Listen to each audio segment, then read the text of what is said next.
One of the greatest things you need to protect in your life is your belief system. जब इंसान का belief system चला गया तो उसकी आइडेंटिटी चली गई, और जब उसकी आइडेंटिटी चली गई तो फिर आइडेंटिटी क्राइसिस होता है। ऐसे शख्स को सोशियोलॉजी की लैंग्वेज में मार्जिनल मैन कहते हैं, और जनरेशन जी मार्जिनल मैन है। जनरेशन जी है जो 2000 के बाद पैदा हुए, 2000 के बाद जो पैदा हुए, उस जनरेशन को जनरेशन जी कहते हैं। मार्जिनल मैन से मुराद है द हैंगिंग मैन, जो कि लटका हुआ है दो कल्चर्स के दरमियान। यानी एक तरफ जो है वो मीडिया का कल्चर है, और जैसे एक सलफ ने कहा ना कि जब आप फॉल्सहुड देखते हो और फॉल्सहुड सुनते हो तो फिर हक की पहचान आपके दिल से ख़त्म हो जाती है, फिर you can't recognise the truth. अब ज़ाहिर है आज नेटफ्लिक्स का दौर है, टीवी सीरीज़ का दौर है, हम सबको पता है क्या चल रहा है, मार्वल मूवीज़ का दौर है, कॉमिक्स बनाए उन्होंने, बचपन से लोग कॉमिक्स पढ़ते आ रहे हैं, मैं भी पढ़ता था, ज़ाहिर है शुरू से दीन की तरफ नहीं थे।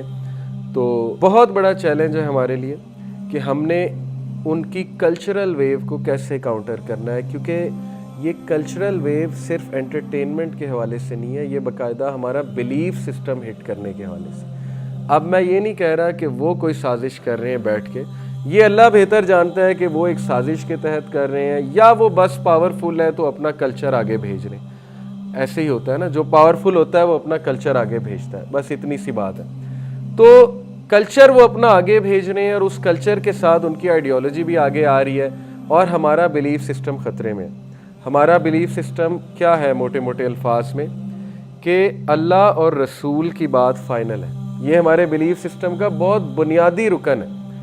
आज हमारे बच्चों को ह्यूमन राइट्स की बेसिक तारीफ़ ही क्या सिखाई जा रही है। मैंने ख़ुद स्कूल्स की किताब में पढ़ा, सोशल स्टडी की book 4th class 5th class की, जितने बड़े स्कूल्स हैं उनकी सोशल स्टडी की किताब में ह्यूमन राइट्स की बेसिक तारीफ़ 4-5 पॉइंट्स हैं। उनमें से एक पॉइंट ये कि every person should be allowed to live as they want. अब ये बिलीफ सिस्टम पे हमला है, नियतन नहीं कह रहा, बस ये उनकी एक डेफिनेशन है ह्यूमन राइट्स की, उन्होंने लिख दी। लेकिन जब ये ह्यूमन राइट्स की डेफिनेशन हमारा बच्चा पढ़ेगा और एब्जॉर्ब करेगा 4th 5th क्लास में कि to live a life as I want, कि जैसी ज़िंदगी मैं गुजारना चाहता हूँ वैसी मैं गुजारूँ, तो कल को उसे अहदीस हराम और हलाल की वो तो अच्छी नहीं लगेंगी। वो कहेगा कि ये क्या, मैंने तो पढ़ा था कि मैं तो जैसी मर्ज़ी ज़िंदगी गुजारूँ, लेकिन आज मुझे बताया जा रहा है कि ये ना करो, वो ना करो, ये पहनो, वो पहनो। इस्लाम क्यों कहता है दुपट्टा लो, इस्लाम क्यों कहता है हिजाब करो। मैंने तो पढ़ा था ह्यूमन राइट्स ये है कि जैसा मैं ज़िंदगी गुजारना चाहूँ या जैसी मैं ज़िंदगी गुजारना चाहूँ वैसी मैं गुजारूँ।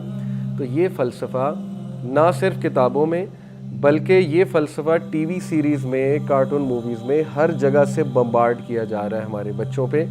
शायद आप लोग इतने ख़तरे में नहीं हैं जो मेरे सामने बैठे हैं, क्योंकि आप लोग ग्रो कर गए, आप लोग मैच्योर हो गए, लेकिन आप लोगों की औलादें और आप लोग के जो होने वाले बच्चे हैं या आप लोगों के जो छोटे कज़न्स वगैरह हैं वो इस वक्त बहुत बहुत बहुत ख़तरे में, क्योंकि उन्होंने जब दुनिया में आंख खोली है तो उनके लिए नेटफ्लिक्स का ही दौर चल रहा है और उनके लिए यूट्यूब का दौर चल रहा है, ग्लोबलाइजेशन है।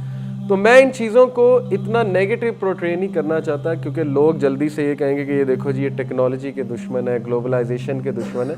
ग्लोबलाइजेशन के फ़ायदे भी हुए बहुत, टेक्नोलॉजी के फ़ायदे भी हुए, लेकिन जहाँ पे बिलीफ सिस्टम हमारा हर्ट हो रहा है वहाँ हम रेबिटल देंगे।